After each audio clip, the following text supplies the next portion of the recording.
Hello, everybody. I hope you guys are doing well. Does it seem like you just keep buying the dip? You dip, we dip, and the dip just does not stop. You think you're going to buy just like we dipped during coronavirus, and all of a sudden the market is going to rebound. But unfortunately, the market just does not rebound. Every single time you listen to the news, every single time you listen to Kramer, every single time you listen to anybody, you're like, yo, shit is just bad.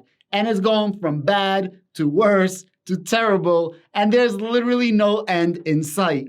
Listen, October CPI data better come in cold. If CPI data comes in hot, as in worse than expected, or does not go down, Houston, we got a mother effing problem. So I was reading an article and they said that this is the worst stock market since 1930. Now take that with a grain of salt because it all depends on what data you're looking at, what metric you're looking at.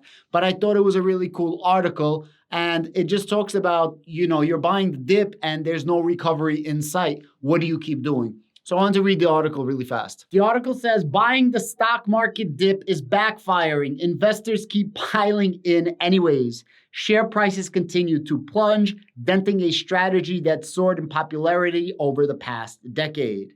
And then they say it's the worst year for buying stock market dip since 1930. Instead of rebounding after a tumble, stocks have continued to fall, burning investors who stepped in to buy shares on sale. And this is the metric that they used. The S&P 500 has dropped 1.2% on average this year in the week after a one-day loss of at least 1%. So they're saying when you have a loss of 1%, a lot of times that was a good time to buy the dip and you think that there's a recovery. But after the 1% dip for the day, the S&P, instead of rebounding, is dipping another 1.2%. And this is the worst since 1931. And if you look at it, this is the chart that they're using. Average performance of the S&P 500 the week after a 1% one-day decline. And this is the worst that there's been since 1931. This is beating 1970s. This is beating 1980s. And we haven't even seen anything close to what we see right now, if you're going by this metric, in around 40 years. It's absolutely insane. And then the article goes on to talk about major stock indices hit dozens of continuous records, convincing many investors that any downturn would be short-lived and an attractive opportunity to buy. The problem is it just keeps falling and falling and falling.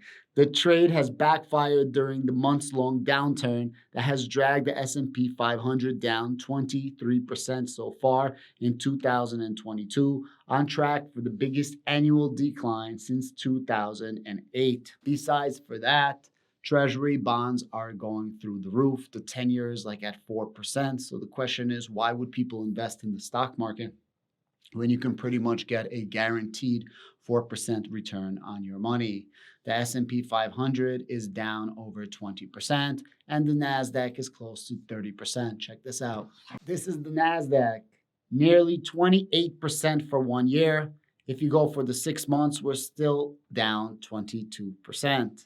Now, if you go to the S&P 500, for the 1 year, we're down 17%. And for the 6 months, we're also down 17%.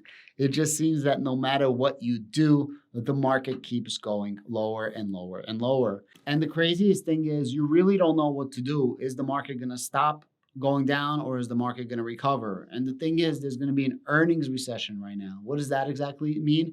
That means that the next earnings that we're going to have in around 2 months from now, the earnings are going to be really, really shitty because there's a lot of money that's not going into companies. Why? We're in a technical recession, which means we are absolutely in a recession. And at the same time, inflation is through the freaking roof, and inflation could not go down fast enough. At the same time, the Federal Reserve is raising interest rates like his birthday presents. You can get a 75 basis points, you can get a 75 basis points, and you can get a 75 basis points. They also keep raising the threshold that they're going to go up to. And right now they're saying that they're going to go all the way up to 4.6%, which is about 8% higher than the last time that they stated that it was going to be like 3.4 or 5, so something like this. The point is, they don't know what the F is going to happen.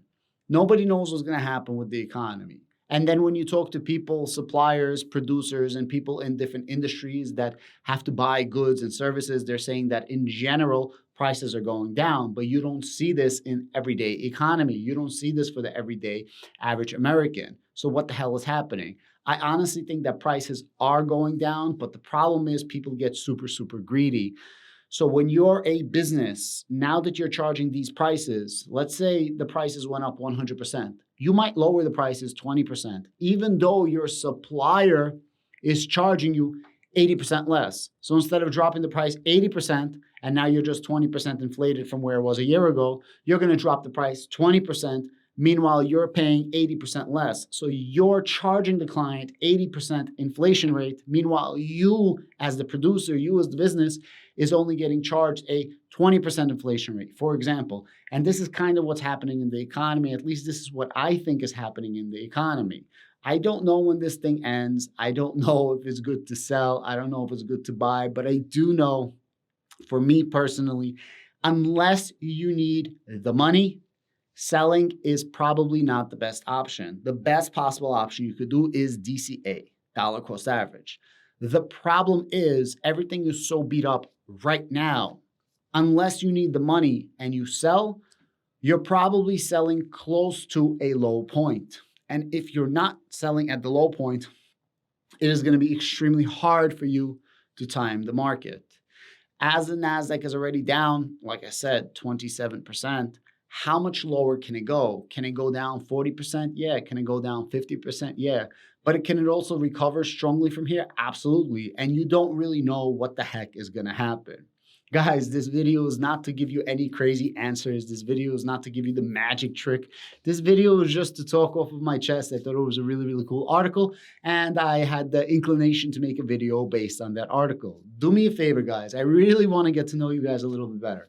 Down below in the comments, tell me what you're doing. Are you guys DCAing? Are you selling? Are you buying like madmen and women? Or are you like, I have no idea what the heck to do at all? Me personally, I was buying the dip. I still am buying the dip. The problem is there gets to a point where you don't have any more funds to buy the dip, and this dip just never ends. To be honest with you, I definitely thought that it was going to start recovering by now, but it's not. It just keeps going down the market, and it's freaking funny. Anyways, it is what it is. We are going to have a recovery eventually. I do believe that that recovery is going to be in 2023. I still believe that it's going to be in 2023, but there's a big difference if 2023 is a January or 2023 is a December. And do you have enough money to survive that 10 or 11 month difference? Guys, again, please do me a favor. Let me know down below what you guys are doing, how you guys are navigating the market. Are you changing anything in your lives? And in general, what do you think the sentiment is? Do you think that inflation is going to go down in the next report? Because I really do think inflation is going to go down because all commodities keep getting lowered. And then you have the primaries, right? Midterm elections. Do you think that Republicans are going to take some seats? Do you think the Democrats are going to hold seats? What the hell do you think is going to happen? And what the heck do you think is going to happen after the primaries, right? It's crazy what's happening with our country. It's crazy. And no matter how crazy it is, it's still better in this country than it is in so many other places around the world. Just look what's happening in Europe right now and other places in the world. So I guess the grass is always greener on the other side, and it could definitely be worse. Thank you so much. Please let me know those comments down below. I really do enjoy reading them. I don't respond to all of them, but I try to get back to as many people as I can. And I really do like to get to know you. Thank you so much. Have a great evening.